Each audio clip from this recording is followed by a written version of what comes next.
bueno, respecto a esto que vos me decís, ¿no? Las dificultades de armar una etiqueta en la que quepan todas las variedades de liberalismos o neoliberalismos o libertarianismos. Hay un libro de un chileno que se llama Cristóbal Belolio, que dice que en este momento decir que uno es liberal es como decir que se llama Pérez. En realidad hay tantos Pérez en el mundo que si uno no empieza a hilar un poco más fino, no queda claro, digamos, de qué manera eso podría ser la marca de identidad, ¿no? Entonces, digamos, la primera cuestión que yo quería plantear tiene que ver con el modo en que vengo trabajando el liberalismo en general.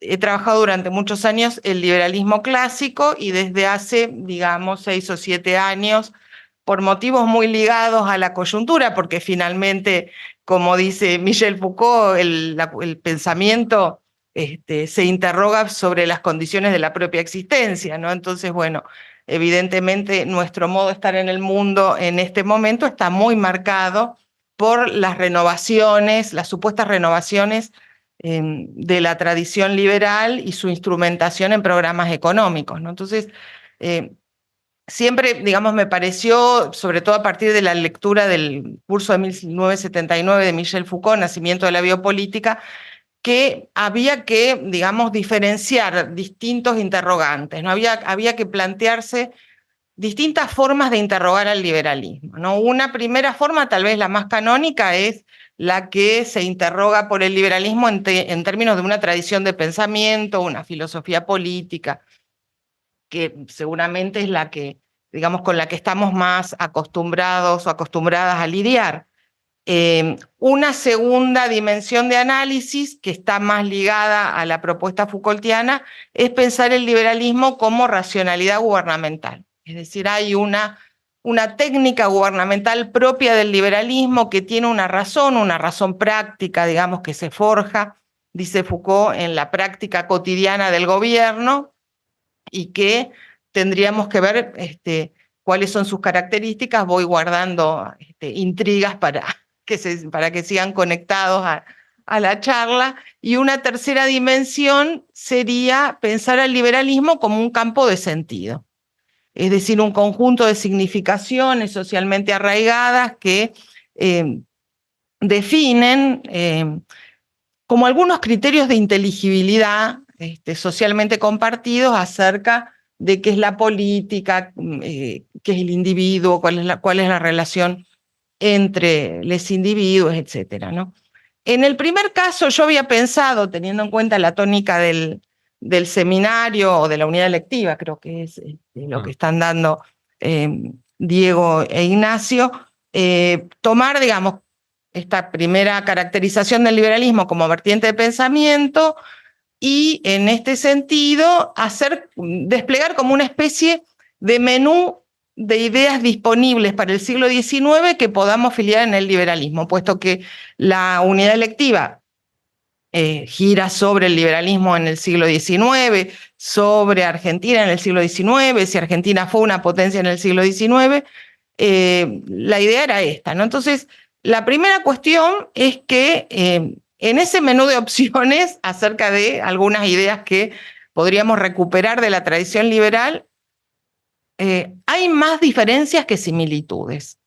Si uno tuviera que pensar cuál es el piso común de la reflexión liberal en sus distintas modulaciones, lo que yo creo que tienen en común es la preocupación por la relación entre libertad individual y gobierno. Eso es lo que las atraviesa. Después de ahí solo quedan diferencias.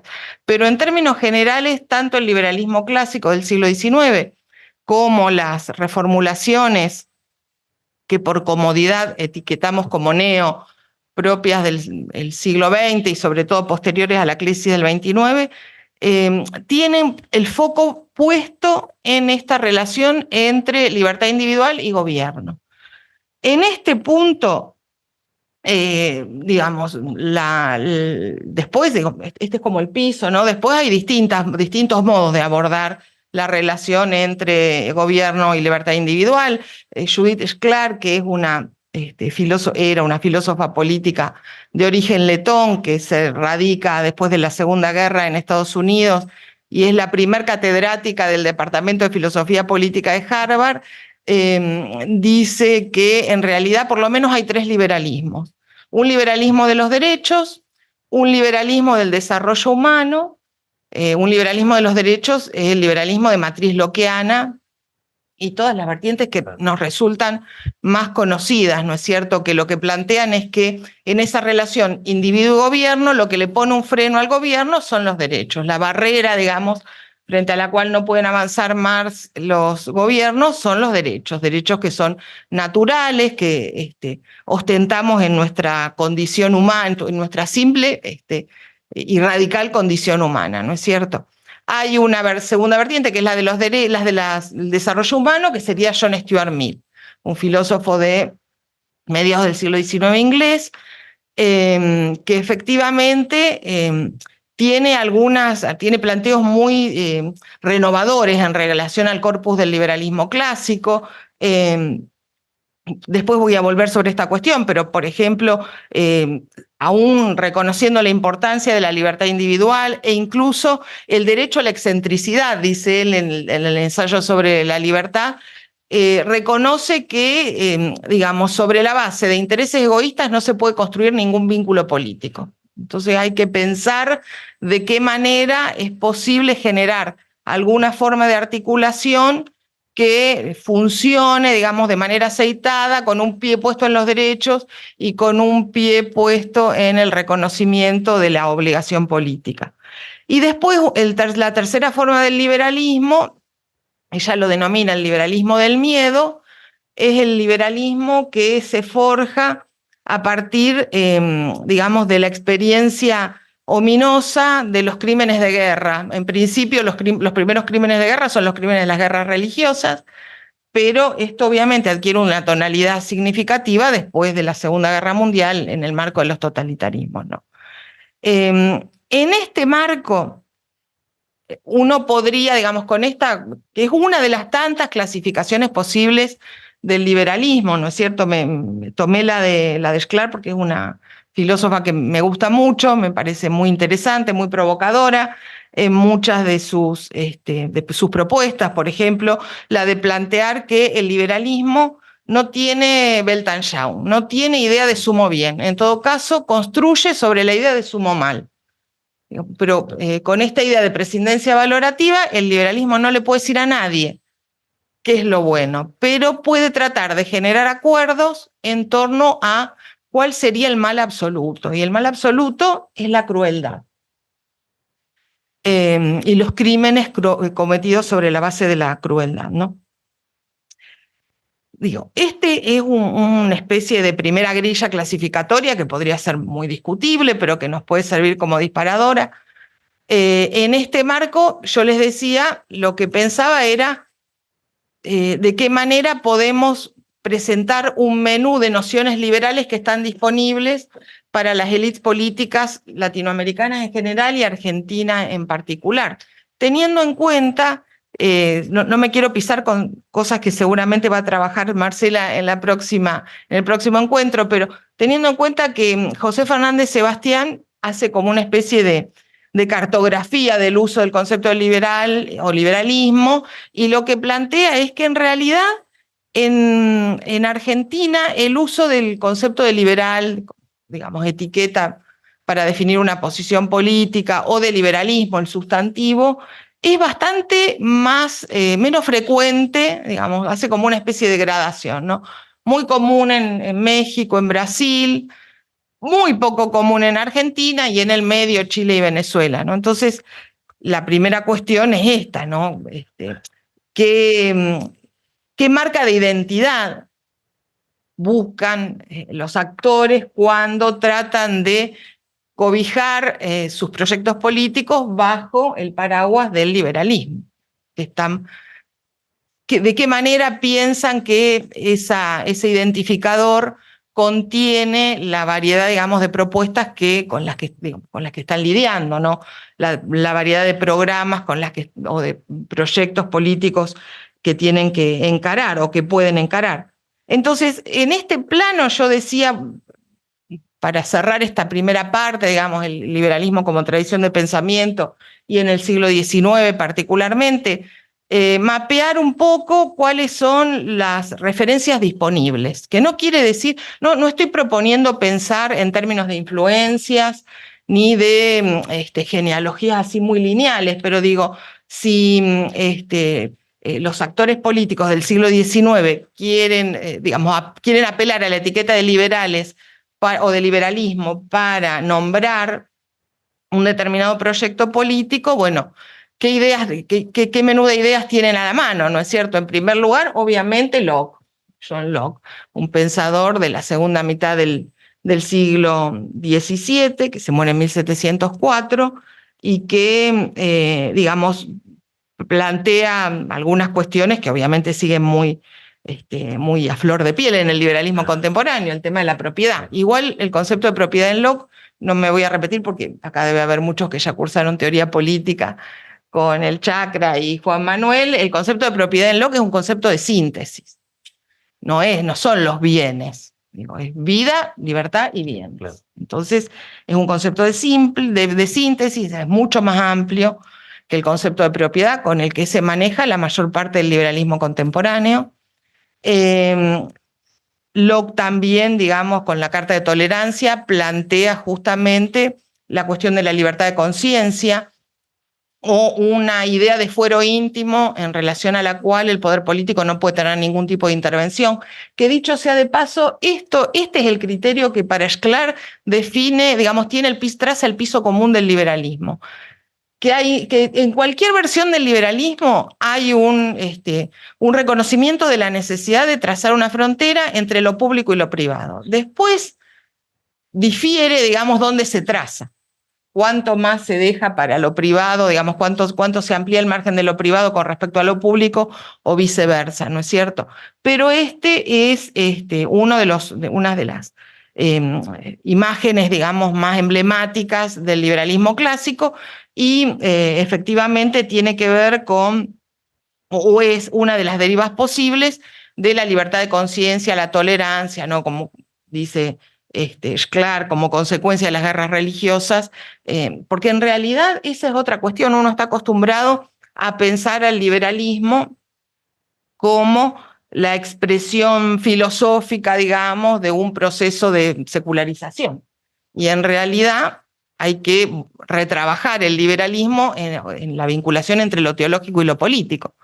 Digamos, la cuestión religiosa no es ajena a las inquietudes del liberalismo, ni siquiera en el liberalismo contemporáneo, digamos, cuando hablamos de prescindencia con respecto, por ejemplo, John Rawls, prescindencia con respecto a la filosofía omnicomprensiva. Eso no quiere decir que no haya un piso moral al cual puedan abonar, digamos, principios propios de las grandes filosofías, digamos, el judaísmo, la religión musulmana, el cristianismo, etc. Pero, digamos, es cierto que en relación a la libertad religiosa aparece la libertad individual, ¿no? Sobre todo como potenciación de la libertad de conciencia.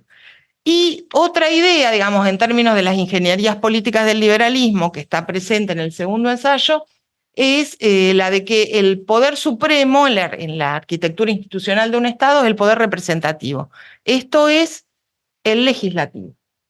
Y digo, esta cuestión es más que relevante porque efectivamente, digamos, en los primeros tramos, digamos, del periodo posrevolucionario, esta idea en términos positivos aparece con mucha fuerza y después, a la inversa, aparece como una especie de lastre para la construcción política. Y entonces se habla de las tiranías de los excesos de los legislativos, ¿no?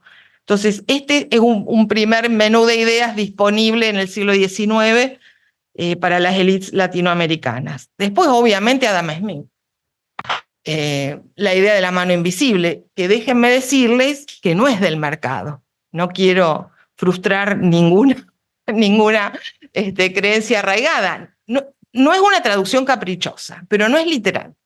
En ningún pasaje, ni en la versión en inglés, ni en la traducción en castellano, en español, Adam Smith habla de la mano invisible del mercado. Él dice, los hombres en sus intercambios y sin proponérselo producen beneficios mutuos, una relación de equilibrio, como si ahí estuviera funcionando una mano invisible. No es caprichosa, si queremos decirles a estos intercambios mercado, digamos, no es descabellado, pero no es literal la traducción. Por otra parte, uno se imaginaría que es una figura a la que apela un montón de veces, y en una edición original que tiene 3 tomos, una sola vez aparece la metáfora de la mano invisible, después nunca más, ¿no es cierto?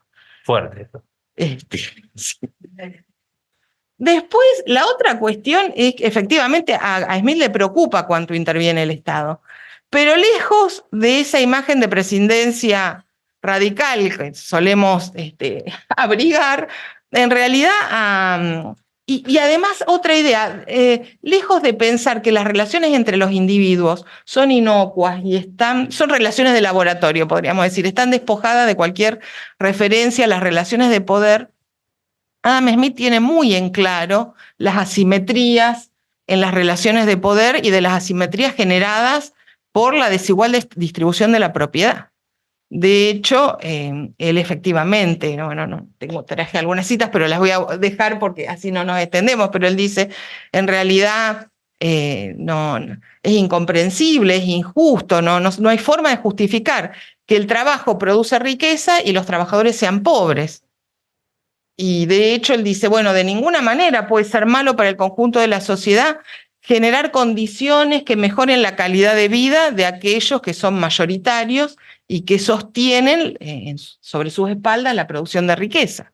Entonces, también digo, cabría hacer otra lectura mucho más sutil de Adam Smith. La otra cuestión que él plantea, por ejemplo, tempranamente, es el derecho a la asociación de los trabajadores, que sobre fines del siglo XVIII en Inglaterra estaba prohibida. Él dice, bueno, ¿cómo puede ser que los propietarios sí puedan organizarse en asociaciones con reconocimiento jurídico y los trabajadores no? Y la otra cuestión que me interesaba plantear, que esto lo reconoce hasta un ultraliberal como Carlos Rodríguez Brown, que el trabajo al que Adam Smith le dedica más tiempo es la teoría de los sentimientos morales. La reedita, digamos, 5 veces y las 5 veces con un trabajo sistemático de corrección, mientras que La riqueza de las naciones se publica en el 76 y ahí queda, digamos. Y de hecho, él estaba esperando para publicarla que se produjera la independencia norteamericana. Estaba ya a la vista en el radar y pensaba que algunas de las cuestiones que aparecían en el texto se verían reforzadas, ¿no? Con la independencia norteamericana. Finalmente se publica un poco antes. Pero bueno, entonces Smith está disponible, pero vemos que el Smith, digamos, una lectura profunda de Smith nos muestra unos contenidos temáticos y unas valoraciones, porque esa es otra cuestión. En el liberalismo siempre juegan de manera, digamos, muy interrelacionadas, muy imbricadas, superpuestas una con otras, ¿no? La dimensión descriptiva, la analítica y la prescriptiva, ¿no? Entonces, y en el caso de Adam Smith esto es muy visible, pero digo, bueno, ahí tenemos una de Adam Smith que no es el de manual, por lo menos no es el de la Vulgata que suele circular, y de hecho en la teoría de los sentimientos morales el problema de la pobreza le preocupa y mucho. Y le preocupa que la pobreza pase desapercibida o sea un objeto, digamos, que la gente, digamos, aquellos que disponen de recursos, no quieran ver, no se quieran enfrentar. Dice, cuando un pobre va por la calle, en general la gente que tiene trabajo, que tiene recursos, mira para otro lado porque le molesta hasta la sola presencia de la pobreza y de los pobres. Después, bueno, una figura que para mí es muy cara, Bentham, que en realidad tiene, digamos, un planteo que en términos de valoraciones pasó por todos los momentos. Hubo un primer momento en el cual la recepción de la producción benthamiana era celebrada en Hispanoamérica, después decae y después es objeto, tanto en Latinoamérica como en el mundo europeo, de una lectura bastante banal, cuando no ridiculizante, ¿no? Si pensamos en la novela de Dickens, Tiempos difíciles, la imagen que transmite el utilitarismo, digamos, la enseñanza utilitaria que bombardea a los niños y las niñas con realidades, que les prohíbe expresar sus sentimientos. En realidad no es tan así, pero de hecho, digo, creo que el planteo de Bentham es nominalista, digamos, él busca algún concepto que englobe, digamos, la posibilidad de pensar aquello que es positivo y aquello que es negativo para la sociedad, y por eso usa la gramática, digamos, o la gramática de los placeres o la aritmética de los placeres, como dicen algunos comentaristas. Pero sí me interesa una de las cuestiones que aparecen en la obra benthamiana, que es la que toma Michel Foucault para analizar la racionalidad gubernamental del liberalismo, que es que el criterio de las intervenciones es la utilidad. Digo, lo que define la lógica, digamos, de autorrestricción de las intervenciones gubernamentales no es una cuestión de derecho, o por lo menos no debería serlo, no es tan importante. Lo más importante es que sea útil. Después, en función de la utilidad, mediremos, digamos, la cantidad y la calidad, digamos, el volumen y las condiciones de la intervención. Pero el criterio es la utilidad, que sea beneficioso. Y después, digamos, esto con referencia a la tradición inglesa. Y después la tradición francesa, que tal vez es mucho más visible en nuestra generación de 37, Constant, por ejemplo, ¿no? La idea de que, bueno, la libertad moderna es la libertad individual, la libertad de los antiguos, como la vida activa, en realidad, bueno, tiene un periodo en el que funciona, que está acotado en el tiempo y que, digamos, no se corresponde con la sociedad contemporánea. La libertad tiene que ver con la defensa de la propiedad, con la libertad, digamos, en hacer con lo que es mío lo que quiero, es una libertad individual, es una libertad que se juega sus potencialidades, sobre todo en el ámbito privado o en el ámbito público no estatal. Y tiene una propuesta que también está, digamos, que aparece en los debates constitucionales, que seguro va a retomar Marcela, que es la idea, digamos, de una monarquía constitucional en la cual el monarca tenga un poder neutro. ¿El poder neutro cuál es? El poder arbitral. Entonces ese es otro menú de opciones. La otra cuestión que plantea Constant, antes incluso que Tocqueville, que de alguna manera se deriva de esto que decíamos antes, ¿no? De una relectura o una forma de resituar el planteo lockeano de que el poder supremo es el legislativo, ya en Constant aparece la idea de la tiranía de los legislativos, ¿no? Después Tocqueville, digamos, la idea de la democracia y la igualdad, aclarando esto, digamos que la experiencia norteamericana es exitosa porque partió, digamos, de una situación social de igualdad, no tuvo que construirla políticamente. Y bueno, y Guizot, François Guizot, que es otra figura también, ahí está, digamos, es difícil de clasificar, pero bueno, digamos, tiene en principio una afiliación con el sector liberal francés y defiende una monarquía limitada, ¿no? Entonces, digamos, estas serían las vertientes de pensamiento liberal que están disponibles digamos, en América Latina a mediados del siglo XIX, fines, segunda mitad del siglo XIX, que están disponibles en el Río de la Plata. De hecho, bueno, salvo Tocqueville y Stuart Mill, que escribe, digamos, en un periodo más tardío, estas figuras aparecen citadas, por ejemplo, en el fragmento preliminar sobre el derecho de Juan Bautista Alberdi, que es un texto muy temprano, ¿no es cierto? Después, digamos, esto en lo que, digamos, refiere a esta especie de cartografía de las tradiciones de pensamiento liberal. Después, la otra forma de abordar el liberalismo, que de alguna manera también nos conduce más hacia el presente, es esta idea de racionalidad gubernamental. ¿Qué dice Foucault? ¿El liberalismo qué es? Y es una renovación en el arte de gobernar. Es una técnica gubernamental que se produce, que digamos que se va gestando al calor de las transformaciones y las mutaciones que sufren las tecnologías de poder sobre fines del siglo XVIII y siglo XIX. ¿Y en qué consiste la racionalidad gubernamental del liberalismo clásico? Bueno, dice Foucault, primero una premisa que funciona como orientadora, que es algo así como siempre se corre el riesgo de gobernar demasiado. Por eso la lógica gubernamental del liberalismo es el gobierno frugal, gobernar lo menos posible.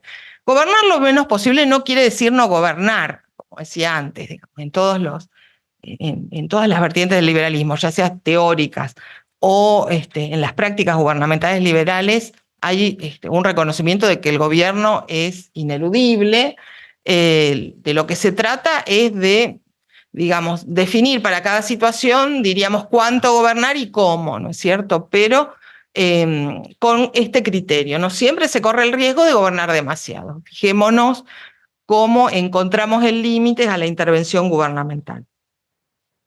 El otro elemento fundamental de estrategia gubernamental tiene que ver con un punto de apoyo básico, que es un tipo de subjetividad afín a la estrategia de gobernar lo menos posible. Para que el liberalismo pueda gobernar lo menos posible, tiene que contar con sujetos, individuos, con capacidad de autogobernarse. ¿Y esto qué quiere decir? Que el individuo soberano de sí mismo, autocontrolado, ¿es un dato sociológico, digamos, en la Europa del siglo XIX? No, claramente. Esto quiere decir que el liberalismo reconoce como, digamos, umbral de necesidad para una estrategia de gobierno frugal un tipo de subjetividad con unas características determinadas, que es esto, poder autogobernarse, poder, digamos, mover la conducta a través del cálculo y el interés, etcétera. Digo, esto es, en todo caso, un punto de llegada. Lo que va a hacer el liberalismo es, al mismo tiempo de diseñar tecnologías, digamos, que impliquen alguna forma de autolimitación, esas tecnologías deben tener como efecto producir, fabricar sujetos, sujetas, sujetes, con capacidad de autogobernarse, con capacidad, digamos, de reconocer en algo tan abstracto como la ley un límite a la acción individual, ¿no es cierto? En este punto también, digo, me parece significativo, digo, es una cuestión que está presente en la discusión teórica, digamos, de hecho, John Stuart Mill dice que efectivamente la fórmula quieta non movere, que es la que toma Foucault como referencia, lo que está tranquilo no hay que tocarlo, no intervenir allí donde no hace falta, formaba parte, digamos, del repertorio de fórmulas gubernamentales del liberalismo, pero, bueno, reconoce que, digamos, si esa fórmula descansa en la lógica del interés egoísta, es imposible construir ninguna forma de vínculo político, ¿no? Esto también lo planteaba porque, digamos, en términos de racionalidad gubernamental clásica, habría que ver, digo, esto es una tarea que nos queda por explorar, digamos, cuánto de esa subjetividad puede ser diagnosticada en las sociedades latinoamericanas y cuánto queda como tarea pendiente de las pedagogías cívicas, digamos, las formas de sociabilidad, etc. En este sentido, el planteo Foucaultiano en realidad está muy en sintonía con un libro, el curso es del 79, con un libro de Rosambalón que había salido pocos meses antes del curso, que es, pues, fue traducido como La utopía del mercado, La utopía capitalista, un libro de 1979, que plantea que efectivamente, digamos, para que este modelo funcione, hay tres dimensiones del pensamiento liberal que son muy utópicos, digamos, que efectivamente la sociedad de mercado se autorregula, que la utopía del derecho, dice él, que bueno, simplemente con un entramado de reglas alcanza para que con la menor intervención política posible la gente llegue a acuerdos, y la utopía antropológica, digamos, un individuo soberano, autoconstreñido, digamos, predispuesto a aceptar la norma, ¿no? Bueno, este sería, digamos, el nivel de la... Ah, y la otra cuestión fundamental que aparece también en las fórmulas gubernamentales contemporáneas es que, ¿cuál es el indicador de cuánto gobernar? ¿Cuál es el criterio, digamos, de falsación, diría Popper, para decirnos si estamos gobernando mucho o poco? El mercado. que es una fórmula que sigue funcionando. Vieron que cuando se habla de la sensibilidad de los mercados, que reaccionan, bueno, el mercado es el indicador del balance gubernamental, digamos. Si los mercados reaccionan con no sé, aumentos de precios desmedidos, es porque efectivamente ha habido un exceso gubernamental, ¿no? Y en este punto lo que dice Foucault es que el mercado funciona como un nuevo régimen de veredicción, un nuevo régimen que establece los criterios para producir verdad, no en clave de ideología como falsa conciencia, digamos, lo que dice Foucault, Claro. es que la verdad en su condición de verdadera produce criterios clasificatorios, criterios de exclusión, ¿no? Entonces, digo, en este punto el mercado sigue siendo una pieza clave, digamos, en el indicador de cuánto gobernar. El neoliberalismo posteriormente le incorporó de una forma mucho más radicalizada la idea de competencia, pero, digo, en términos de racionalidades gubernamentales, todavía el planteo Foucaultiano me parece que tiene cosas para ofrecer al análisis. Y después, en términos de campo de sentido, la cuestión es cómo, digamos, ligados a ideas que efectivamente pueden estar, formar partes de la, digamos, arquitectura teórica del liberalismo, se propagan algunas nociones que se vuelven sentido común. Por ejemplo, siempre comento que mi papá siempre decía, la libertad de cada uno termina donde empieza la libertad de los demás. Seguramente no habría leído a Rawls, pero no hacía falta, porque forma parte de ese sentido común estabilizado, ¿no? O, digo, tengo una amiga que vive en Estados Unidos que, digo, sin tener trayectoria académica ni mucho menos, a las intervenciones del Estado, las protecciones estatales, del Estado de bienestar, las tilda de paternalista. Que bueno, ya se ha convertido en un sector de la sociedad norteamericana en una especie de sentido común, ¿no? Que depender de las protecciones del Estado es una forma de acogerse a una lógica paternalista, tutorial, minorizante, ¿no es cierto? Bueno, estas serían, digamos, los tres niveles a partir de los cuales me parece que se puede interrogar el liberalismo. No sé si querés que cortemos acá, si... Yo anoto un montón de cosas.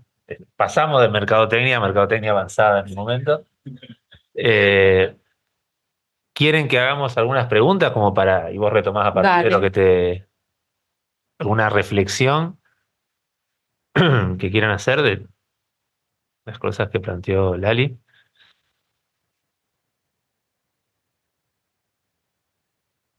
Como para complicarle su plan de trabajo, ¿no? Sí. Porque viene todo muy bien.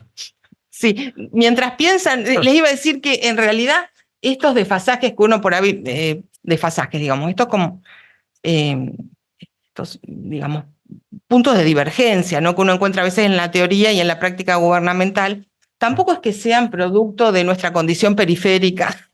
No, claro. En realidad, en el siglo XIX inglés se regula la jornada laboral en el 24 y son 10 horas para los niños menores de 13 años. Se, digamos, autoriza la sindicalización en la década del 30. El voto es a mano alzada hasta el 71.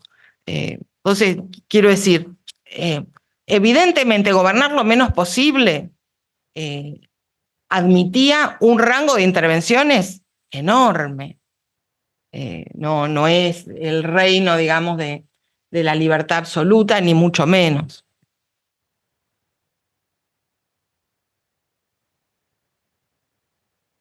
Bueno, yo planteo algo mientras el resto te anima. de las asistentes piensan cosas. Bueno, hay un montón de planteos que saqué de lo que dijiste. Me quedo con dos. Uno, me parece interesante, eh, digamos, que este ejercicio nos permiten como entender bien la distancia que hay entre las vulgatas que se asocian a mega, digamos, a categorías grandes, a grandes conceptos como liberalismo, liberalismos, y la lectura de cualquiera de sus referentes, ¿no? Históricos, intelectuales. Lo mismo pasaría leyendo a Marx del otro lado, ¿no? Entonces me parece que cuando uno lee a Smith, encuentra un pensador infinitamente rico, con infinidad de matices, que leyó muy bien su época, tendencias de largo plazo, y todo eso desaparece, ¿no? Cuando lo que se trata de construir es una especie de, bueno, Pero por otro lado, eso es interesante para entender cómo funciona la comunicación, ¿no? Es decir, porque si la otra parte es tratar de interceptar e interpelar, ¿no?, las vulgatas dominantes, por ejemplo, en la sociedad actual, ponerlas en tensión, bueno, eso plantea una dificultad, ¿no? Digamos, cómo poder discutir Twitter sin caer en la lógica de Twitter, ¿no? Me parece que yo te escuchaba vos y decía, estoy 100% de acuerdo. Ahora, qué difícil, si estuviera Lili acá, explicarle esto, ¿no? Que me parece que es el desafío que tenemos, Sí. difícil, ¿no? Y en algún punto irresoluble, me parece, ¿no? Eso por un lado. Y después lo otro que me parece muy interesante cómo, y eso lo hemos conversado con muchos colegas también que hacemos historia política y demás, eh, cómo las antropologías del liberalismo clásico, sobre todo las del utilitarismo, digamos, han seguido, ¿no?, inercialmente dominando nuestra forma de entender, o tratar de explicar los comportamientos políticos, por ejemplo, vía las teorías de la elección racional, ¿no?, que serían como versiones más contemporáneas, ¿no? Y seguimos pensando que las cosas que miramos tienen que explicarse con esas lógicas, ¿no? Costo-beneficios, como si esos actores supieran siempre lo que quieren hacer, ¿no? Cuando nosotros mismos no sabemos muchas veces lo que queremos hacer, ¿no? Lo que no comprendemos de nosotros es muy grande. Entonces, las antropologías del liberalismo todavía no incorporan todo el universo, por decirlo freudiano, por freudiano, lacaniano del siglo XX, y todo ese universo ¿no?, que permitirían complejizar mucho eso, para entender también las identificaciones de, por ejemplo, el universo libertario hoy, ¿no?, que tienen, como cualquier entidad política, mucho que ver con lo pulsional, entonces, digo, bueno, son como problemas muy grandes, ¿no? Sí, pensaba en la primera cuestión esta que vos decías, cómo correrse de la vulgata. Básicamente, digamos, ahí tenemos una limitación estructural. Yo personalmente, que soy de otra generación, creo que no se puede hacer política en 240 caracteres. Pero bueno, es un tema, ¿no? ¿Cómo hacemos si lo que está disponible es un espacio, o 280, no sé cuánto es ahora, ¿no? Yo tampoco uso Twitter, así pero bueno, es muy complicado pensar. ¿Por qué? Porque al mismo tiempo me parece que estamos, y ahí me corro un poco del análisis del liberalismo, pero sigo en la línea Foucaultiana, estamos dejando de ser lo que veníamos siendo. Digamos, yo creo que estamos asistiendo a otra forma de subjetividad distinta, que nosotros seguimos pensando la política con la matriz del homo criticus, diría Foucault, que es el individuo que se interroga por las condiciones de su existencia y que explora, profundiza, y que esa es una modalidad subjetiva que por lo menos está siendo puesta en jaque, ¿no? Entonces, es difícil, digamos, operar tratando de correr el arco, digamos, mover o plantear otra lógica de interpelación que no sea la del Twitter, la de la respuesta rápida o la provocación, ¿no es cierto? Igual también te digo que el liberalismo tiene una vertiente de las emociones. De hecho, en este preciso momento estoy debiendo un capítulo sobre Martha Nussbaum, que es una de las filósofas liberales más importantes de nuestro tiempo, que trabaja intensamente las emociones políticas y que además, fíjense, vieron que Milei dice que, quiero leerlo textual, es muy breve, que la justicia social es una aberración.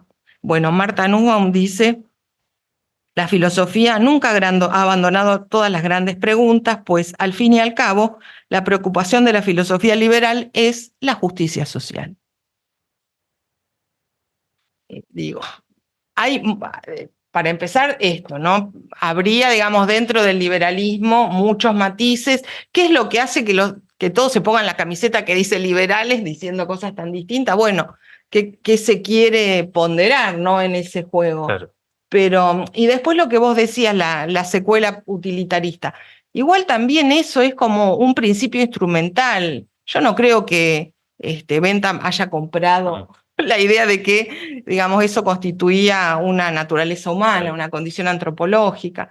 Incluso las teorías de la rational choice en ciencia política, que es lo que conozco, lo que plantean es que esa es una alternativa de selectividad. Digamos, bueno, la verdad que criterio firme decidir cómo orientar las políticas públicas no tenemos, entonces usemos el criterio racional. Eso no quiere decir que la gente siempre responda de manera racional.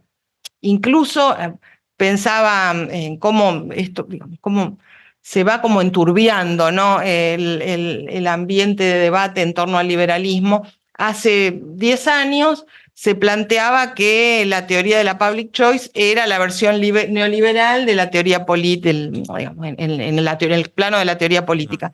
Sin embargo, y eso también habría que discutir qué es el neoliberalismo, ¿no? Sin embargo, uno de los, digamos, de las figuras emblemáticas de la public choice, que dice que en realidad el Estado es la única forma de articulación social que puede funcionar para hacer las cosas que individualmente no podemos hacer. No es ni bueno ni malo, digamos, como un dato. Digo, si yo quiero construir el puente Rosario Victoria, por más que me ponga de acuerdo, necesito al Estado. Entonces, me parece que, por un lado, esto, hay, digamos, hay como una vulgata que para bien y para mal, hay una lectura de izquierda que ha vulgarizado algunas versiones del liberalismo, y también creo que a veces nos hemos tomado muy a pie juntillas algunas afirmaciones que en realidad tienen un sentido orientativo, como usando, digamos, un poco fuera de contexto algo que dice Foucault, reglas de prudencia política en este caso, cómo intervenir. Y bueno, con un criterio de acción racional, puesto que no hay ninguno que se justifique mejor que ese. Tampoco peor que ese, claro. ¿no es cierto? Pero bueno. Está bueno. Dale, ahí alguien quiere intervenir. Ahí te acercan un micrófono si querés, así te pueden escuchar. Hola, buenas. No sé, yo quería hacer la pregunta, pues yo en el liberalismo contemporáneo, libertarianismo o minarquismo, esas variantes que están como ganando mucha velocidad, mucha fuerza, yo veo que hay como una gran sustitución como de ideólogos o de esos grandes ídolos, autores preponderantes. Yo la verdad no veo muchos liberales hablando en serio de las obras originales de Adam Smith o lo que sea. Yo veo mucho más una influencia de, no sé, pensadores como Ayn Rand o Sí. Huerta de Soto.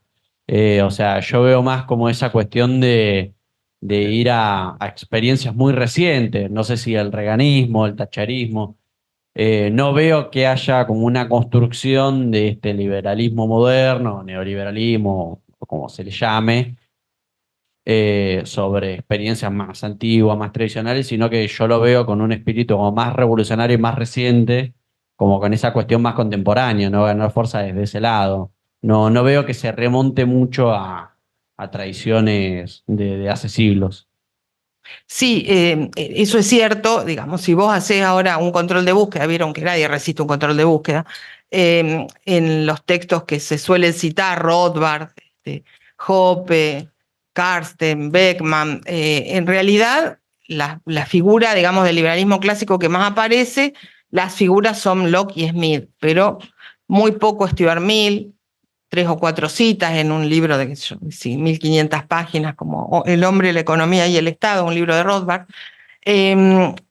Y realmente, a ver cómo decirlo sin que suene agresivo, digamos, pero es difícil pensarlos en términos de tradiciones filosóficas, porque si la tradición filosófica es una conversación, conversan con muy poca gente, digamos, se conversan mucho entre ellos, como vos decís.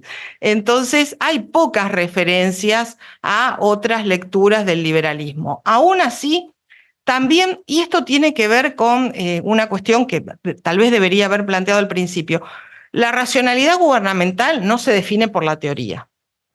No quiere decir que sea absolutamente ajena a la teoría, pero la racionalidad gubernamental, dirá Foucault, es algo que se gesta, dice él, en la mayor contigüidad posible, contigüidad con G, entre, digamos, la práctica gubernamental concreta y las reflexiones que esa práctica gubernamental suscita, ¿no es cierto? Entonces, no podemos pensar que solo la teoría alimenta la racionalidad gubernamental. Hay, digamos, experiencias cotidianas, registros jurídicos, prensa, literatura, digo, todo eso alimenta la racionalidad gubernamental, ¿no?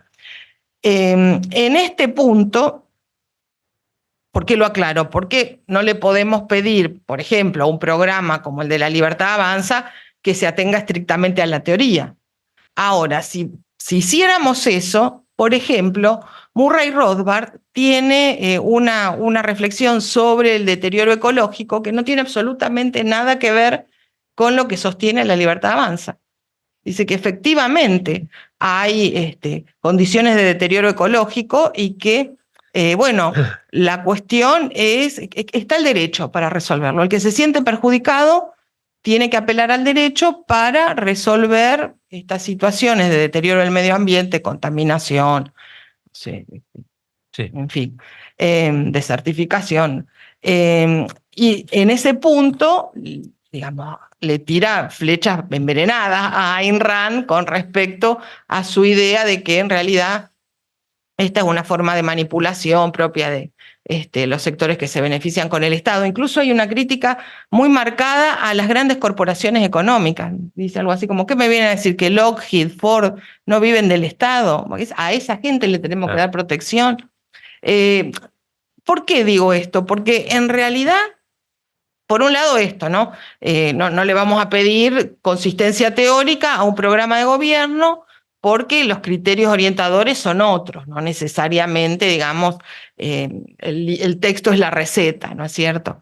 Y en segundo lugar, porque también hay, digamos, algo del orden, digamos, de la manipulación o del recorte sesgado a la hora de, digamos, plantear un debate, ¿no es cierto? Hay un montón de cosas que se dejan afuera cuando se plantea bombardear al Estado desde adentro. Yo siempre aclaro, digamos, el problema del liberalismo no es el Estado, es el gobierno. El tema es cuánto se gobierna. Si se gobierna con un Estado grande o un Estado chico, es secundario. El tema es si ese Estado interviene demasiado. Ahora, ojo, porque habría que pensar cuál es el plan B para el gobierno.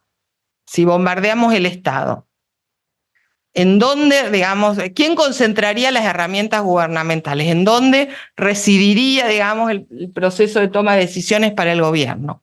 Les digo porque, por ejemplo, hay algunos de estos autores que, los paleolibertarios. Paleolibertarios son, ¿qué es lo paleo? Digamos, es volver a una especie de orden originario. En ese orden originario, el orden lo mantiene la familia. Entonces hay un giro sobre la figura de la familia patriarcal. No necesitamos Estado porque en realidad el padre de familia podría, en el plano teórico, ¿no? Entonces digo, hay que ver bombardeando el Estado que aparece como plan B en la estrategia gubernamental, ¿no? Sí. No me da vergüenza.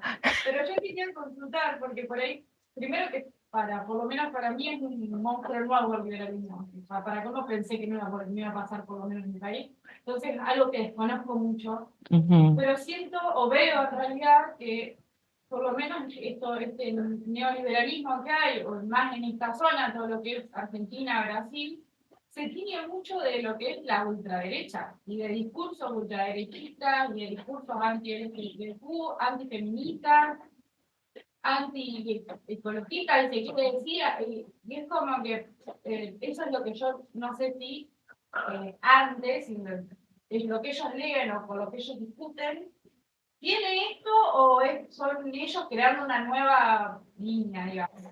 Buena pregunta. Está buena la pregunta. Para empezar, voy a hacer, perdón, voy a hacer una pequeña digresión, que lo de neoliberalismo es una etiqueta abusiva.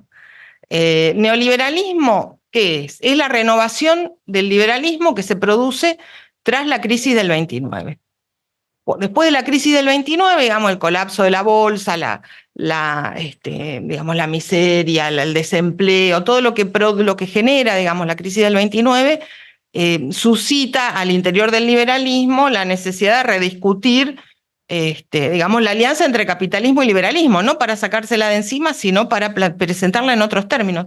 Incluso para asumir una posición intelectual de fortaleza frente al marxismo de cátedra, le decían en esa época que, bueno, que decía, miren, fíjense lo que produce el capitalismo. Ahí veo una mano levantada.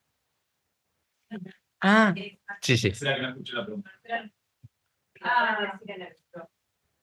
Dale. Espera, no, Marcela, lo que preguntaba acá la compañera es que, bueno, desconociendo, digamos, el contenido de las propuestas libertarias, estaba sorprendida por la agenda antiderechos en general, ¿no? Antiecológica, que no, tiene la libertad avanza.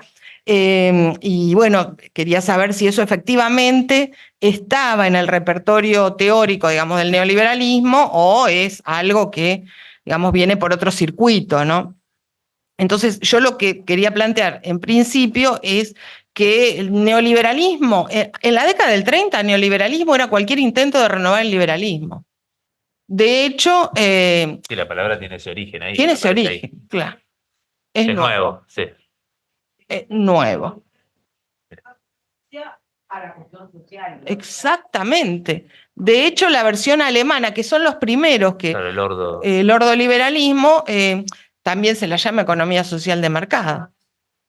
Entonces, la preocupación por lo social estaba. De hecho, en la historia, digamos, de las distintas agrupaciones, de los distintos colectivos que se arman en esta secuela de intentos de renovar el liberalismo, una de ellas es el Manifiesto de Oxford, que funda la Internacional Liberal en 1947, en el mismo año que se reúne la Sociedad Montpellier, que es Claro. la más conocida tal vez, ¿no? Como un think tank del neoliberalismo. Bueno, por ejemplo, el Manifiesto de Oxford plantea el respeto a la propiedad privada, etcétera, pero plantea el valor del bienestar como concepto para asegurar la calidad de vida de la población. Digo, no tiene nada que ver con la imagen que nosotros tenemos. Plantea... Bueno, de hecho, los libertarios actuales usan neoliberalismo en sentido despectivo también. exactamente. Parecido a como lo usarías de izquierda, ¿no? Exactamente. De hecho, hubo una tenida, digamos, intelectual en un programa de televisión entre Milei, antes de que fuera elegido presidente, y Fernanda Vallejo, que es economista del kirchnerismo, creo. Y ella habla, digamos, de la propuesta de la Libertad Avanza en términos de propuesta neoliberal, y él le contesta, bueno, yo lo voy a decir elegantemente, pero él dice algo así como, no, bueno, neoliberalismo son unos marxistas de porquería, eso no tiene nada que ver con lo que nosotros planteamos, y menciona a un alemán que es Rustow, que efectivamente militó en su juventud en el Partido Socialdemócrata Alemán, pero en realidad el planteo económico que propone no tiene absolutamente nada de marxista, digamos, salvo por el hecho anecdótico de que haya pasado por el Partido Socialdemócrata Alemán, no tiene nada de marxista. Pero efectivamente, en uno de esos, en el primer encuentro, digamos, que intenta rediscutir la renovación, ya se produce la primera brecha entre los que dicen que al liberalismo, digamos, hay que hacerle algunos retoques, y los que consideran que no, que el problema, digamos, no es el liberalismo, que el problema son los programas de gobierno que en realidad no fueron respetuosos del corazón, digamos, de la tradición liberal. Entonces, y ahí aparece por primera vez, por lo menos yo la tengo rastreada, el uso del paleo, ¿no? En esta discusión con Rustow, von Mises, que es uno de los de la escuela austríaca, le dice, bueno, si ustedes son neoliberales, entonces yo soy paleoliberal. Y digo, queda bien marcada la diferencia entre lo que se plantea, ¿no? Como renovación. Entonces, primera cuestión esta, neoliberalismo, la verdad que es un paraguas muy generoso, alberga posiciones muy diferentes, y después también, digo, ahora uno podría preguntarse, ¿liberalismo y nuevas derechas es lo mismo? El neoliberalismo es la cara amable de las nuevas derechas. Es distinto. Y esa es otra cuestión, como decíamos antes. Una cosa es un programa económico de signo neoliberal. Si por neoliberal entendemos monetarista, claro, privatista, Friedman.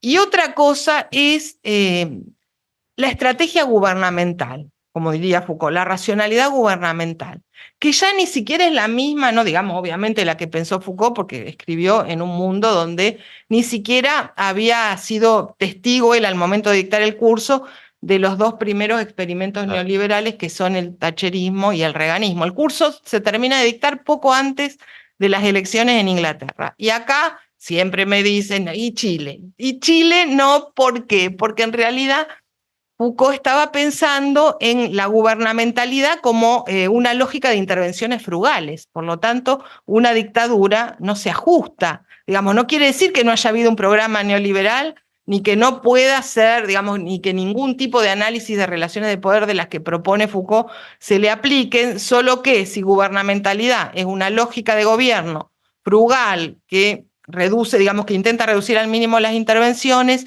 evidentemente meter 8.000 tipos en un estadio y fusilarlos no cuadra en el concepto de gubernamentalidad. Y después lo que vos decís, ¿cómo se va nutriendo esta agenda? En realidad hay un libro que es maravilloso de Serge Audier, que es como una arqueología conceptual, le llama el de los neoliberalismos, y digamos, el debate intelectual de estos grupos libertarios, paleolibertarios, porque cada vez le buscan una vuelta más, digamos, en realidad está profundamente alimentado por, digamos, las corporaciones económicas y los think tanks financiados por esas corporaciones económicas. De hecho, cuando migran von Mises, perdón, Hayek y von Mises, digamos, también va a Estados Unidos, una de esas agrupaciones que ahora no recuerdo, se pregunta, bueno, pero estos estarán tan dispuestos digamos, a sostener la retracción absoluta del Estado, porque no se olviden que en el 44 Hayek escribe Camino de Servidumbre y él reconoce la necesidad de algo así como un seguro de desempleo. Obviamente estamos en la salida de la guerra, entonces evidentemente ahí, digamos, si bien él plantea que a la economía no se le puede pedir justicia, reconoce que en una situación de profundos desequilibrios, bueno, el sistema político tiene que hacerse cargo de una manera de esos que van quedando en el camino, aunque sea de manera transitoria, y una de las cosas que dice, sin que esto signifique obturar el funcionamiento del Estado. Pero no es, digamos, por principio, digamos, opositor a cualquier forma de intervención, y en Estados Unidos se suscita esta duda, ¿no? ¿Se bancará o sostener teóricamente, argumentativamente, una retracción radical, absoluta del Estado, o se quedará ahí a medio camino, ¿no? Ahora por ahí aparece el mío la Fundación Cato, pero digamos desde la década del 30 hay pilas de colectivos intelectuales financiados por los grandes grupos económicos, diríamos hoy, que están puestos a discutir. Y en ese punto, voy a decir algo que a lo mejor es como violento, pero hay que decir que estas versiones, digamos, del liberalismo se atrevieron a imaginar un futuro distinto, que es un futuro sin Estado. No sabemos cuál sería el plan B del Estado.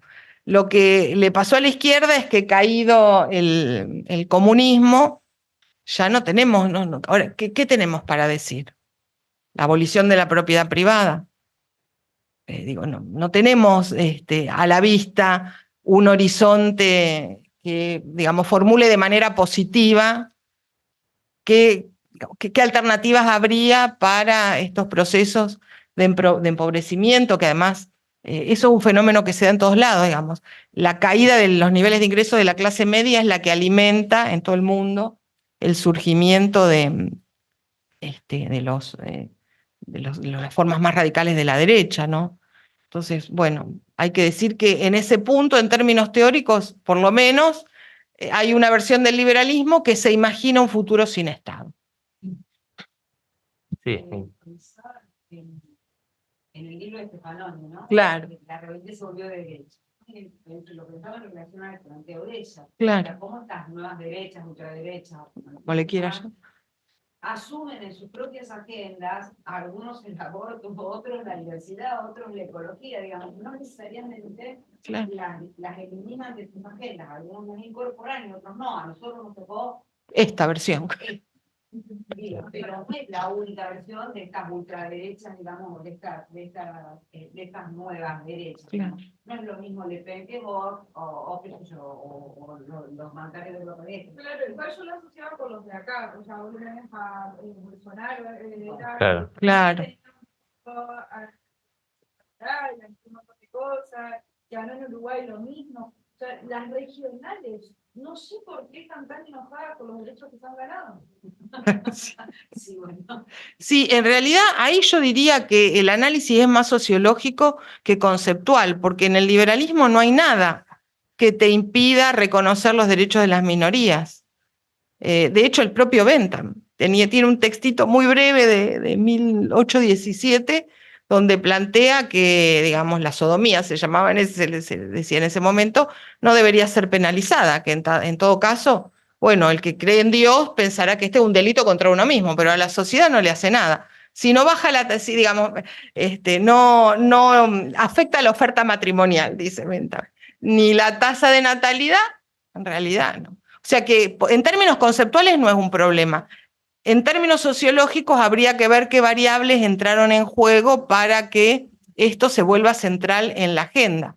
Viste, bueno, Stefanoni habla de los white angry men, sí, los incel, claro.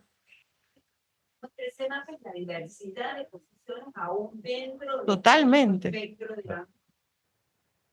No necesariamente aceptan o no, rechazan o no determinadas cuestiones que Claro. tienen que ver con estos derechos. Teníamos pendiente, ahora le damos la palabra, pero nos habían pedido la palabra de aquí, de la Escuela Normal Superior de Victoria, Osvaldo Mañasco. No sé si yo le habilito el micrófono o ellos mismos lo hacen. Vamos a ver, suspenso. Sí. Ahí sí, lo hacen ellos. Listo. Pero no lo escucho. Estamos bien. Ahí se muteó. Se muteó. Seguís muteada. Ahí está. ¿Ahí me escuchan? Porque haceme así con el pulgar, porque tengo que mutear el televisor para que no se acople con la compu. Bueno, como es tan complicado el sistema, he reunido las preguntas. Muchas de las cosas que acá he recogido de las personas que me acompañan es como un pedido de ampliación de algunos de los temas que Beatriz sobrevoló rápida y ordenadamente. Uno de ellos es la cuestión de el liberalismo y como que la crueldad es el límite del liberalismo. Como que se retome ese tema, sobre todo porque hoy se escuchó y se vio en las redes uno de los tuiteros promileístas que elevó la foto de un jubilado con los ojos afectados por la represión policial que hubo y el presidente lo retuiteó, haciendo apología del mensaje que decía algo así, qué bueno que estos viejos cagados tengan la cara llena de leche, cosas así. Entonces, eso de que si puede Lali retomar esta cuestión de la crueldad como límite del liberalismo y la idea esta de la utopía antropológica de, bueno, gobernar lo menos posible porque existen individuos autogobernados. En el sentido de, ¿y cómo solucionarían, aunque estos individuos sean autogobernados, toda la cuestión de las desigualdades? Eso por un lado. Y continuando con la cuestión de las desigualdades y de lo de Adam Smith, que acá también estábamos como sorprendidos porque no tenemos una lectura profunda de Adam Smith, si él u otros pensadores importantes, conocidos del siglo XIX, aportaban también ideas o conceptos claros sobre cómo el liberalismo podía llegar a aportar a esta justicia social y si eso tuvo algún tipo de repercusión en los proyectos de Estado y de gobierno de América Latina. Y de nuevo, en parte, Lali lo había adelantado, pero yo le había recogido la pregunta antes, este dilema entre que tenemos como entendido que los liberales del siglo XIX, del liberalismo clásico, son constructores de Estado y de orden, y aparentemente ahora, o no sabemos si antes también, hay una rama del liberalismo que propone un mundo sin Estado. ¿Es sin Estado o es sin gobierno? Eso también queríamos que se retome. Bueno, hasta ahí el conjunto de... Creo que no me quedó nada. Ahí. Ahora voy a volver a hacer lo de... Sí, que si quiere el compañero que iba a preguntar, Si querés preguntar también y ella a lo mejor une todo. Yo también parecido con respecto a eliminar el. Me quedó pendiente preguntar algo sobre esta visión de que el liberalismo sería, digamos, correría con ventaja en el aspecto de llegar a una utopía sin Estado, ¿no? Que quizás el marxismo abandonó esa utopía. Y pienso desde Latinoamérica, ¿no? Me llevó a pensar desde Latinoamérica la experiencia zapatista, que nos enseña mucho con respecto a de haber, digamos, emprendido un movimiento revolucionario a pasar a un movimiento de rebelión. El zapatismo habla ahora de rebelión y no de revolución. Y en ese sentido, digamos, ir construyendo desde abajo una autonomía que permita ir hacia disgregar el Estado, pero construyendo autonomía y comunidad, que eso es muy importante, ¿no? Comunidad, que eso nos llevaría, digamos, al bien común, que es lo que quisieron en contra del liberalismo. Entonces me llevó esa reflexión a que no está todo abandonado, sino que hay otras experiencias, y más en Latinoamérica, que a lo mejor se pueden retomar, se pueden repensar como para discutir el liberalismo en ese sentido. Gracias. ¿Querés que vemos si hay más o ¿Tienen Franco? alguna otra pregunta? Esto quedó muy fuerte ahora. Lo siento. Quedó ella, quedó ahí, la censuramos y Bueno, arranco y cualquier cosa. ahí hay una más al final. No, ¿se escucha? No, yo, un poco siguiendo lo que dijo acá el compañero, también noto en el liberalismo, un poco lo que decían antes, esto del manifiesto de Oxford, la Internacional Liberal, y un poco lo que decía acá el presidente, que se rebelaba contra la casta, que, bueno, eso en un contexto de composición social como el que vivimos en Argentina, es bastante, pega fuerte en los laburantes a pie, que, bueno, después hay que meterse en la subjetividad de cada uno de qué pensaba cuando el presidente hablaba mal de la casta. Yo calculo que de la clase política y todo eso, pero que bueno, que al final la casta éramos nosotros. No hay un poco de esto del libertarianismo, de estos muchachos de copiarse de discursos de rebeldes, que discursos que eran de izquierda, mucho más revolucionarios, y que bueno, estos muchachos lo retoman y claramente les está sirviendo más que lo que les sirve a las izquierdas en general. ¿No hay un poco de eso en esta gente? Bueno, gracias.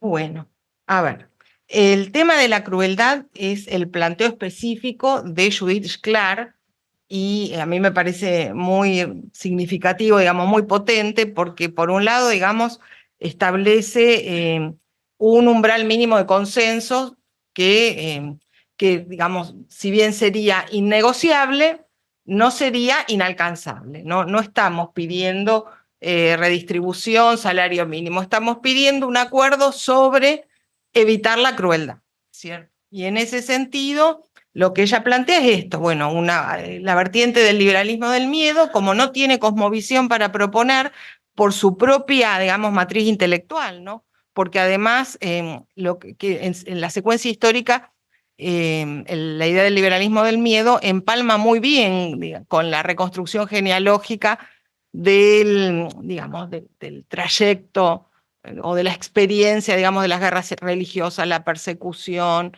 las grandes matanzas, ¿no es cierto? Entonces, lo que ella plantea es de alguna manera una versión teórica del liberalismo que se hace cargo de esa historia sedimentada a lo largo de siglos en una fórmula que le reclama, digamos, a la sociedad poco, digamos, estar de acuerdo en un nivel mínimo que es evitar la crueldad. Después no tenemos una propuesta afirmativa, sería la idea de Shklar, justamente porque,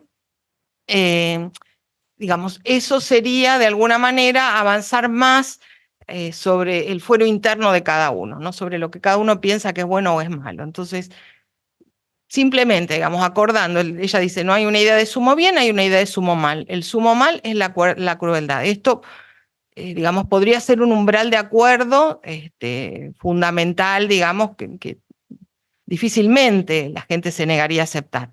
¿Y la crueldad en qué se traduce? Digamos, no solo en violencia física, sino en formas diversas de opresión. La opresión como consecuencia de la crueldad, ¿no es cierto? Incluso les digo que en uno de los pasajes, que también me lo anoté, Sklar dice algo así como que el liberalismo del miedo no es inocente con respecto a las desigualdades sociales. Y en este punto dice, nada otorga a una persona mayores recursos sociales que el derecho de propiedad legalmente garantizado, pero no puede ser ilimitado. En primera instancia, el derecho a la propiedad es una criatura de la ley. Por lo tanto, digamos, esto también ha sido muy trabajado en el liberalismo. Hay mío y tuyo desde que hay una ley, digamos. Antes de que haya ley no hay propiedad, hay posesión.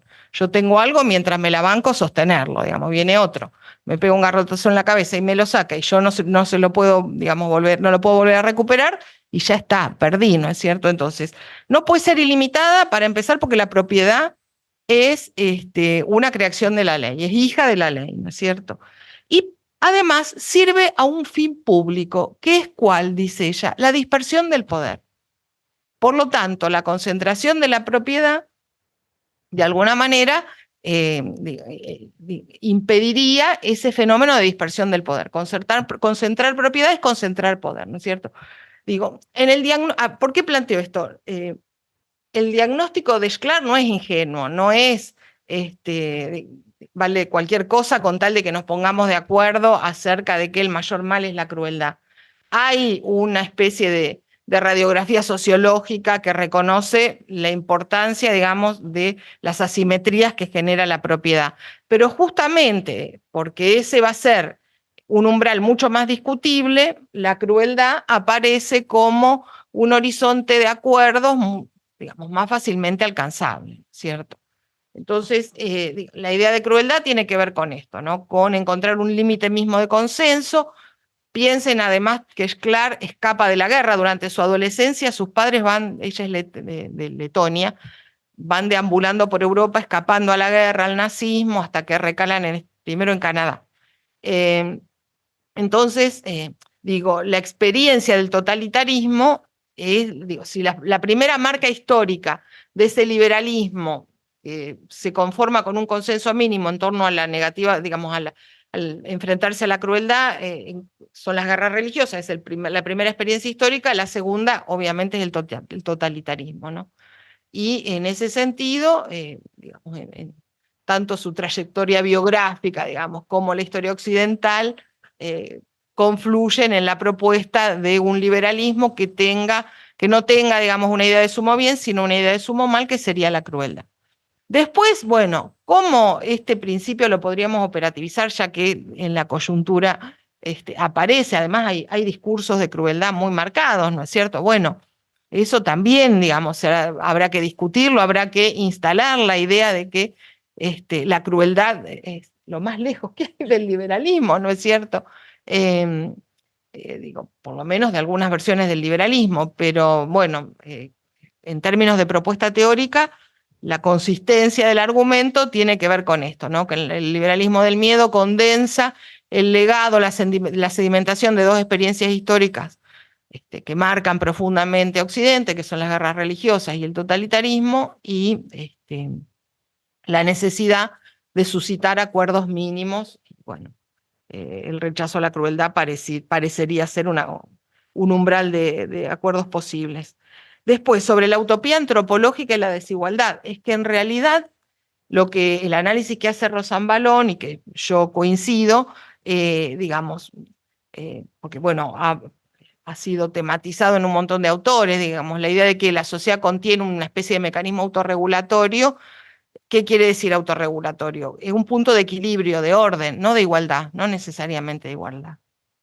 La utopía liberal, digamos, la utopía antropológica, no apunta a la igualdad, apunta a la posibilidad de construir un orden con la menor cantidad de intervenciones posibles. En realidad, el primero que plantea, digo, en términos conceptuales, esta idea de que el problema del liberalismo es que necesita contraponer a la artificialidad de la política algo del orden de lo natural para contrarrestar el exceso de intervenciones, ¿no? Y encuentra en la economía, en el mercado. Bueno, el primero que lo plantea en estos términos es Rosanvallón y después Foucault, que para caracterizar al liberalismo habla de naturalismo gubernamental.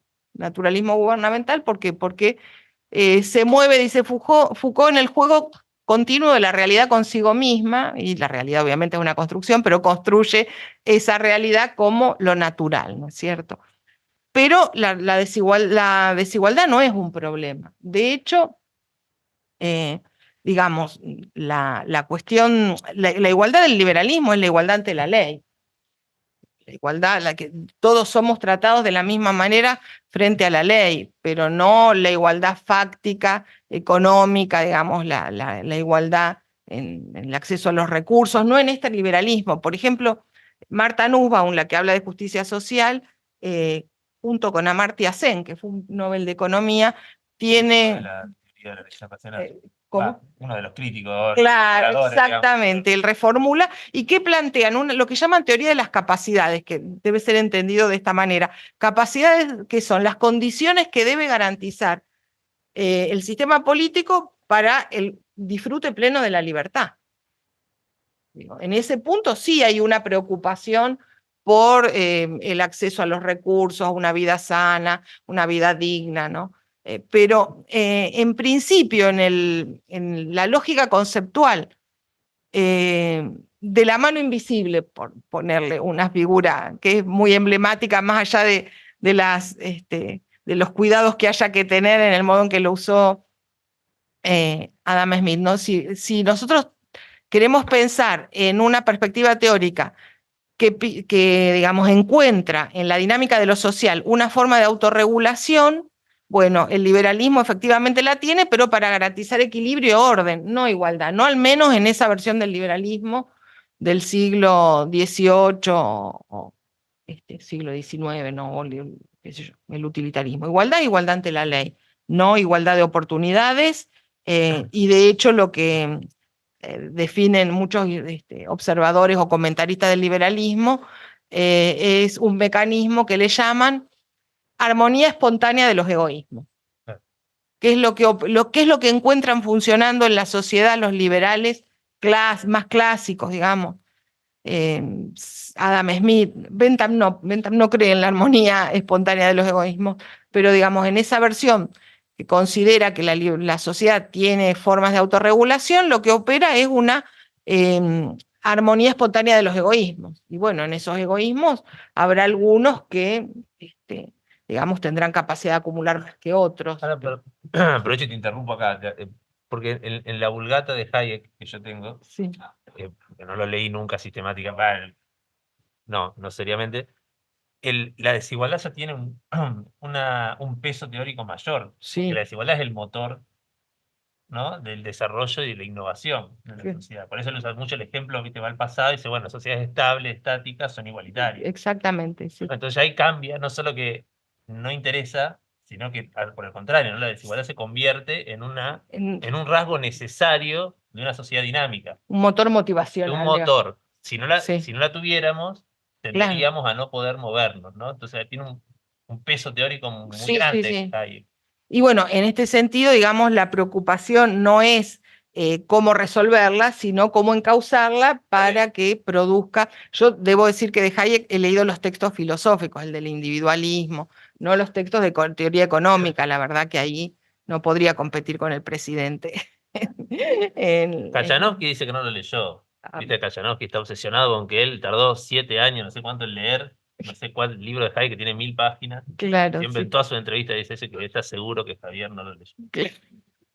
No sé.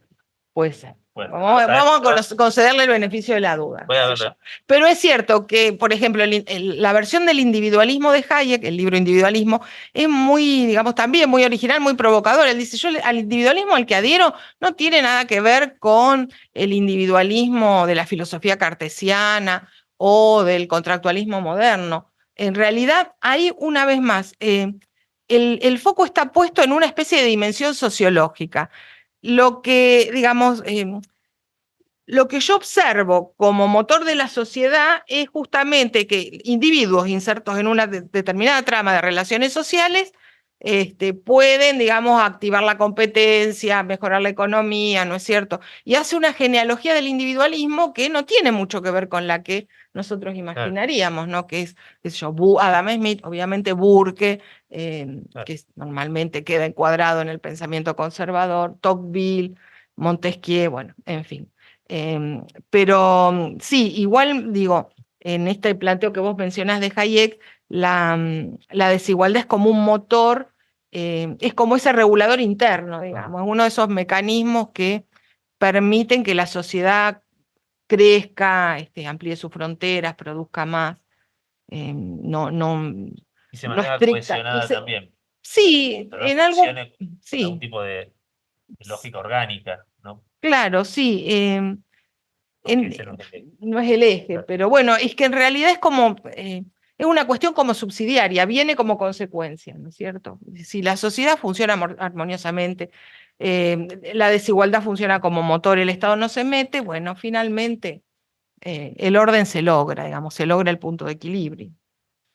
Marcela quería preguntar Espera, y algo. había, perdón, si no me equivoco, bueno, liberalismos como constructores de Estado, los liberalismos del siglo XIX, efectivamente, y de hecho ahora hay también un montón de análisis sobre el liberalismo, el neoliberalismo, que plantean que es una forma de gestión estatal, no es una forma de bombardear el Estado. Porque efectivamente en términos conceptuales yo creo que no hay ninguna tensión irresoluble entre ser liberal y, digamos, pensar un diseño institucional al que le llamemos Estado, que funciona como Estado de Derecho y que en realidad es la gran creación del liberalismo, el gran aporte del liberalismo, ¿no? Y después, bueno, lo de las utopías, las izquierdas, en ese punto, sí, efectivamente hay formas. Estaba pensando, hay un libro de dos autores franceses que se llaman Dardot y Laval, el libro se llama Común, es un libro del 2015, pero plantea esta idea, digamos, de que lo común tiene que ver con una forma de coactividad, no es copertenencia, no es identidad, es una forma de trabajar juntos. Bueno, ese puede ser un horizonte. Pero yo lo que planteaba cuando decía, tiene para una oferta electoral la Libertad Avanza que invita a imaginar un futuro que por ahí otras propuestas no tenían. Estaba pensando en, digamos, a ver, los politólogos odian esta fórmula, pero estaba pensando en alguna lógica de marketing político Claro. que sea convocante y que no sea trabajemos a futuro para que de acá dentro de 20 años. Al mismo tiempo, la propuesta de la Libertad Avanza es sufrir, pasar por un valle de lágrimas para que en 35 años seamos Irlanda. Pero bueno, no sé por qué prende más que... Pero que en el otro lado no está Irlanda, ni siquiera. Sí, ¿no? Me parece, ¿eh? En este momento. Y antes de cederle la palabra a Marcela, pensaba en la cuestión de las izquierdas. Hay algo que es llamativo. Por un lado, como dicen todos, las nuevas derechas leyeron a Gramsci. De hecho, los franceses que analizan las nuevas derechas, Stéphane, Gianni, Camus, hablan de gramscismo de derecha, lo que, digamos, opone en movimiento. Claro. La nueva derecha es una forma de gramscismo y efectivamente han dado una batalla cultural que en el caso francés desde los años 60 viene siendo muy sistemática. Uno lo ve ahora, pero en realidad, por ejemplo, los tipos ocupaban lugares centrales en los suplementos culturales de los grandes periódicos. Claro. Y al mismo tiempo, ese discurso de que, bueno, el marxismo ha triunfado en el ámbito cultural, que aparece en el discurso de Milley. Digo, una cosa que siempre me llama la atención desde que lo escucho, es que fíjense que justamente lo que le criticábamos al capitalismo en una clave deleuziana, ¿no? Como esa gran maquinaria que capta flujos y te los devuelve reconvertidos, y ¿no? Captó, digamos, las reivindicaciones por la igualdad de género y te devuelve ley de identidad de género, captó las luchas por, no sé, digamos, contra la alienación en el trabajo, en la cadena fabril, digamos, del fordismo, y te devuelve emprendedorismo. Digo, lo que para nosotros era un problema en el capitalismo, digamos que nosotros admirábamos en el capitalismo, ¿no? Esa capacidad de absorber, fagocitarse, procesar los reclamos que vienen de la izquierda y devolvértelo en estos formatos, para la libertad avanza es el indicador de una derrota, no de la eficacia del capitalismo. Pienso también en términos de estrategias comunicacionales, ¿no? Como contrarrestar estos discursos, ¿no? Que hablan de una victoria cultural de las izquierdas. Bueno, en realidad ese es de lo que para las izquierdas eso de qué habla, digamos, de la gran ductilidad, digamos, de la profunda elasticidad interna, ¿no? De la dinámica del capitalismo para procesar reivindicaciones. Este es un tema súper interesante. Súper interesante. Porque ahí habría que ver qué sería lo que ellos entienden por triunfo. Eso mismo que se entiende por triunfo, por ejemplo, en Sotraverso lo podría pensar como una derrota. Como ¿no? una derrota, sí. Porque es decir, yo por eso creo que ahí la derecha se equivoca. Al molestar los lugares de tranquilidad donde la izquierda habita y se reproduce, ¿no? Porque la puede obligar a salir de nuevo a pensar en serio. Porque en algún modo lo que dice, claro, si uno lo escucha a Agustín Laje, tiene algunas ideas interesantes, cuando dice, bueno, Gramsci pensó eso porque lo pensó en la cárcel, porque no estaba rindiendo el subsidio de su pasaje en la Universidad de la Sorbona. Totalmente. Entonces, digamos, las dinámicas académicas, y una pregunta incómoda para nosotros, ¿no? Es decir, ¿es la universidad el lugar donde se puede generar un pensamiento crítico en serio? Cuando la dinámica institucional tiene un peso, ¿no? Sí, Entonces me parece que, porque vos fíjate que incluso estos pensadores que vemos, la mayoría están en los bordes. Sí, ¿no? Hayek lo estuvo en los bordes toda su vida, sí. Ellos están en los bordes y se confunden ahora, y lo que habían hecho bien lo van a empezar a hacer mal, ¿no? Porque van a sacar de las instituciones, ¿no? Van a volver a llevar a pensar otros lugares, y si ellos quieren ocupar las instituciones, es cierto que en el corto plazo va a ser muy trágico para quienes habitamos esas instituciones, pero digamos, son dinámicas, o sea, una discusión, no digo que lo podemos resolver así, ¿no? Pero me parece que hay ahí una incomprensión sobre las ventajas que tiene que mucho del pensamiento crítico, de algún modo, apoltronado, quede claro, no te digo que dormido, pero quede limitado, ¿no? Claro.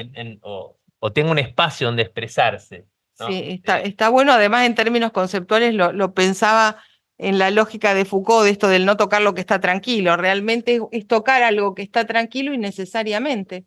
Porque en el corpus teórico del libertarianismo hay tipos que plantean, por ejemplo, la despenalización del consumo de drogas, el matrimonio igualitario. Digo, habría que ver cuál es la apuesta, ¿no? Que a lo mejor no estamos entendiendo. A lo mejor. Pero digo, en términos estratégicos, uno podría pensar qué necesidad de meter el dedo en la llaga allí donde, digamos, en principio se podría dejar hacer.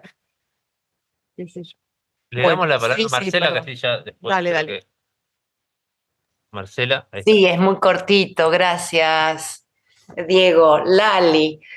Nada, te regreso a Foucault, conocer un poco tus pareceres, tu opinión sobre las controversias que se dieron en los últimos años acerca de Foucault y el neoliberalismo. Quiero decir, como bien marcaste, el nacimiento de la biopolítica, estos cursos, ¿no? Maravillosos de fines de los 70 en el Collège de France, que fueron publicados bastante tarde, en el siglo XXI.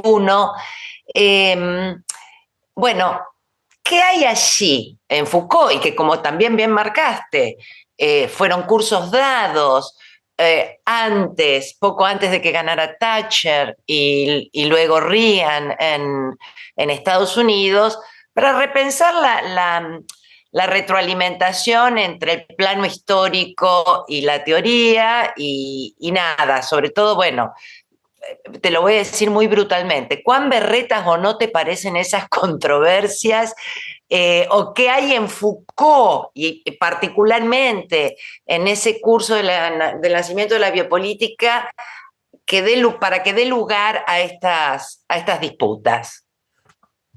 Bueno, yo creo que, como vos decís, el curso en español se publica en 2007. En Francia creo que se publica un año antes, poco antes de la crisis de las hipotecas, 2008, justo. Yo creo que en términos, digamos, de cómo dialoga una teoría con su presente, ese escenario, digamos, suscitó una avidez por encontrar en el curso de Foucault herramientas para analizar el neoliberalismo. Y han habido polémicas de toda índole, ¿no? Acerca, por ejemplo, si hay un Foucault neoliberal. La Gasnerí dice que en realidad Foucault está obnubilado, por lo menos en términos teóricos, por lo que logra construir como propuesta el liberalismo norteamericano, ¿no es cierto? O incluso el ordoliberalismo alemán, o la experiencia alemana del liberalismo, porque ahí en realidad él dice que confluyen distintas vertientes, ¿no?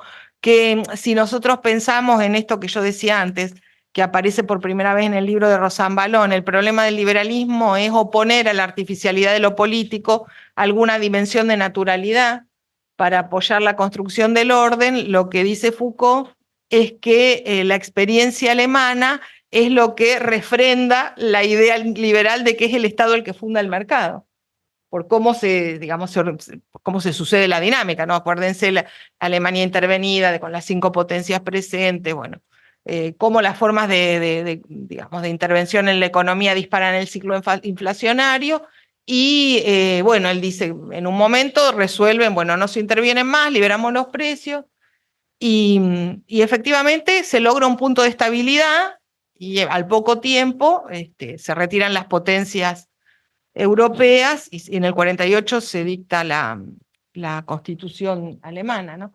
Entonces, efectivamente, digo, el menú que te ofrece el curso es enorme, hay un trabajo muy sistemático de algunos textos, de otros no tanto, pero digo, es un libro que te cambia la mirada sobre el tema de la relación entre economía y política, básicamente, ¿no? Después yo creo, como decía antes, que hemos hecho un uso abusivo del concepto de gubernamentalidad neoliberal. Yo creo que el concepto de gubernamentalidad sigue siendo valioso, podríamos usarlo, digo, si gubernamentalidad es la racionalidad interna, la práctica gubernamental que consiste en fijar límites a las acciones posibles, al campo de las acciones posibles. Evidentemente es un concepto que ilumina, digamos, tiene valor heurístico para pensar distintas experiencias. Ahora, le pusimos neoliberal a cualquier cosa. Entonces, ahí en ese punto, yo creo que hay que parar un poco la pelota y pensar como populismo. Es elusivo y recurrente, diría Laclau en el clásico del 79. Entonces, a ver, a mí me parece que que el curso, yo lo sigo leyendo, lo debo haber leído, no sé, 25 veces, y siempre le marco algo nuevo, porque me parece que sigue sumando. Pero el tema es ¿no? Bueno, ¿cómo podemos establecer una relación de distancia crítica con el texto y, digamos, penetrar aquellas zonas del texto que son como más oscuras, con una mirada, digamos, desmitificadora, porque, bueno, Foucault no trabaja de la misma manera el ordoliberalismo que el liberalismo o las renovaciones del liberalismo en Estados Unidos, se focaliza en las teorías del capital humano y hace una síntesis mucho más somera, pero bueno, me sigue pareciendo que es un curso sumamente valioso y que la cuestión es cómo operativizamos, digamos, en términos heurísticos, los conceptos que aparecen en ese curso. No sé, Marcela, si te satisface la respuesta. Obvio, maravillosa respuesta, maravillosa clase, estoy aprendiendo mucho, Lali. El problema, digo, de cualquier producción teórica es, ¿no? Cuando se habla sobre un pasado y en un presente, el problema es hacia el futuro, ¿no? Y me parece lo que esta controversia fue mostrando de un futuro que cambió vertiginosamente en el contexto de fines de los 70, en el que Foucault dicta estos cursos y lo que vino inmediatamente después, ¿no? Es otro mundo. Exactamente. No hay forma de poder comparar. Me parece valioso, digo, aclarando esto, que lo que hace Foucault es sobre todo analizar un corpus teórico y un caso histórico que es el alemán. Y ese análisis del corpus teórico de la renovación liberal a mí me parece de una lucidez enorme. Ahora, digamos, evidentemente no le podemos facturar a Foucault que no haya tenido en su radar cuestiones que obviamente le son absolutamente ajenas y por lo tanto tampoco podemos pretender que con esas herramientas conceptuales iluminemos todo digamos, todo el repertorio de experiencias que se han tejido en relación a no sé, por ejemplo, la instrumentación de programas neoliberales que tuvieron como secuela el desempleo, la marginalización, etcétera, ¿no? Bueno, creo que ya estamos llegando a las 2 horas. Si hay alguna otra pregunta, creo que tenemos unos minutitos más. Si no, ahora en breve, Lali nos va a dar en 3 minutos la definición, en 2 minutos para TikTok, la definición claro, el resumen de toda esta intervención. Y bueno, si no, le agradecemos un montón a Lali, la verdad fue un gustazo escucharla, como siempre. No, gracias a usted. Un aplauso.